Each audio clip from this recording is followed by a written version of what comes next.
Bonjour à tous, j'espère que vous allez bien. Dans notre émission Les clés de l'immobilier, une fois de plus, j'ai le plaisir de recevoir Maître Jean-François Guissou. Bonjour Maître. Bonjour Vassia. Maître, pouvez-vous nous dire la location meublée saisonnière ou de tourisme, de quoi s'agit-il? Alors effectivement, communément appelé location meublée type Airbnb, il va s'agir du fait de louer un local d'habitation meublé de manière répétée pour des courtes durées à une clientèle de passage qui ne fait pas du logement son domicile. Alors s'agissant du bien objet de la location, il peut s'agir de villas, d'appartements ou de studios.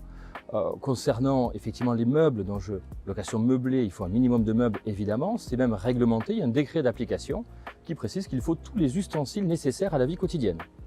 Et concernant la durée, on parle de courte durée, il faut penser à des locations à la journée, au week-end, à la semaine, au mois, mais ça ne peut pas excéder 90 jours. Au-delà, on passe sous le régime des locations meublées de longue durée. Maître, nous avons pu nous rendre compte que la location meublée de courte durée est souvent pratiquée dans notre région. Quels sont ses intérêts? Alors, elle est très pratiquée dans notre région parce qu'elle répond à une réelle demande dans notre bassin cannois qui se veut attractif pour la période estivale, mais qui est aussi le lieu d'organisation de nombreux congrès et événements. Il faut savoir que la ville de Cannes a été élue en 2022 meilleure destination mondiale pour l'organisation d'événements et de congrès. Et à ce titre-là, le risque d'avoir des offres de logement supérieures à la demande est assez limité lors de l'organisation de ces événements. Comme il y a peu de risques, il y a aussi du coup forcément une rentabilité qui est plus favorable et quasiment acquise. Et la rentabilité, c'est le deuxième avantage de la location meublée de courte durée, puisque les revenus générés liés à cette location sont 2 à 3 fois supérieurs à la location d'un bien nu, c'est-à-dire de manière non meublée. Maître, quelles sont alors les contraintes liées à l'exercice de la location meublée courte durée de type Airbnb? Alors, inévitablement, il y a des contraintes organisationnelles, c'est-à-dire liées aux locations répétées. Alors, les plateformes sont désormais bien faites, Airbnb, Booking qui assistent les particuliers, mais ça ne répond pas toujours à la nécessité d'une présence physique lorsqu'une difficulté est rencontrée avec le locataire. Sur notre bassin cannois, c'est certain qu'il y a des sociétés de conciergerie qui sont bien développées, qui sont là pour assister le particulier, des agences immobilières également ont un service de gestion locative pour réaliser les contrats de bail, faire les états des lieux d'entrée, de sortie et percevoir un dépôt de garantie pour sécuriser les dommages éventuels réalisés par le locataire occupant durant la courte période. Autre contrainte ensuite, c'est les contraintes administratives, et c'est plus de mon domaine, c'est vrai. Il faut savoir que dans les villes de plus de 200 000 habitants, Paris bien évidemment, mais Lyon, Bordeaux ou Nice encore, on a une activité de location meublée saisonnière qui est plus délicate et plus difficile car il faut obtenir le changement d'usage du bien immobilier objet de la location. Pas facile à obtenir et c'est également le cas dans d'autres villes qui ont pris des décisions municipales restrictives pour la location Airbnb. À Cannes, c'est vrai qu'on a une offre conséquente hôtelière, mais ça ne suffit pas toujours et ça ne suffit pas pour l'organisation des congrès et événements tout au long de l'année. Et c'est à ce titre-là qu'il n'y a pas de sujet de difficulté pour l'instant.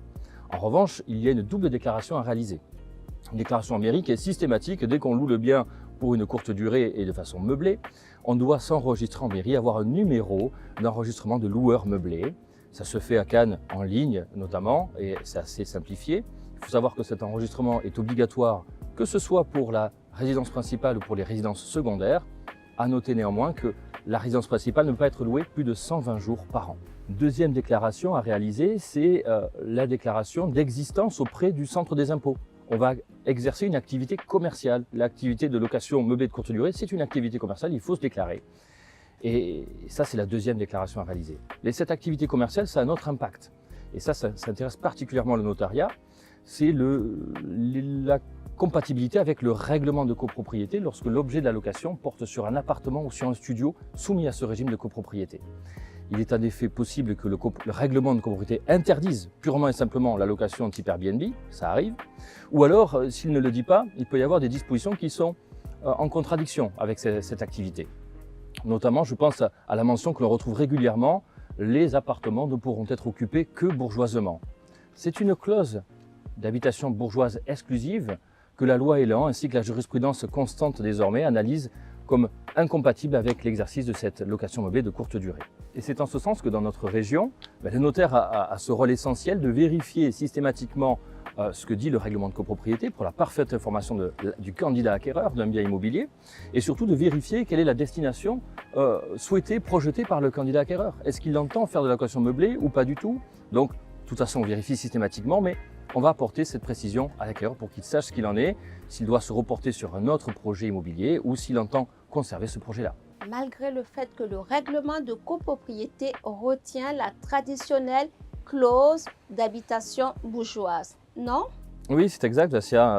L'activité est si développée dans notre bassin cannois qu'il est assez fréquent de rencontrer systématiquement dans des copropriétés qui prévoient cette clause, l'activité qui est quand même exercée. Alors, c'est souvent, et peut-être, c'est pas forcément volontaire, mais ça peut être par méconnaissance du loueur qui ignorait qu'il n'avait pas la possibilité de le faire, ou alors par méconnaissance du propriétaire occupant qu'il ne sait pas qu'il pourrait potentiellement limiter cette activité ou la faire strictement interdire purement et simplement. À Cannes, on va retrouver deux situations différentes. On va avoir des copropriétés qui ne veulent pas entendre parler de la location meublée Airbnb et ils vont le prévoir spécifiquement dans le règlement de copropriété ou via une assemblée générale extraordinaire.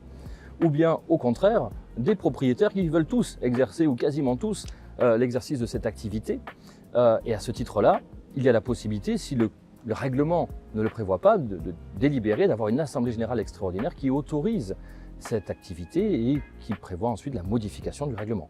Alors, si on n'a pas la majorité nécessaire pour valider une assemblée générale et autoriser cette activité, le notaire sera là, bien sûr, pour veiller à attirer l'attention de l'acquéreur sur le fait que si à ce jour, l'activité de location de courte durée est tolérée dans le règlement, dans la copropriété, attention aux copropriétaires qui pourraient être lassés de cette activité et qui pourraient solliciter le syndic de copropriété et faire interdire cette activité. Donc là, bien évidemment, on met l'accent là-dessus auprès de l'acquéreur. Je vous remercie, maître. Nous avons pu, tout au long de cette émission, voir les avantages et les contraintes d'une location meublée de type Airbnb. Vous avez pu nous apporter tous les points nécessaires pour nous éclairer en tant que propriétaire désirant mettre son bien à la location, voir les régimes auxquels éventuellement il pourrait être assujetti, voir avec son notaire dans le règlement de copropriété, en tout cas être informé sur l'ensemble des informations qu'il doit recevoir en amont avant de mettre ce bien à la location. Merci encore. Merci Vassia. Nous avons été ravis de vous présenter cette émission. Nous vous souhaitons une excellente journée et à bientôt dans un prochain épisode.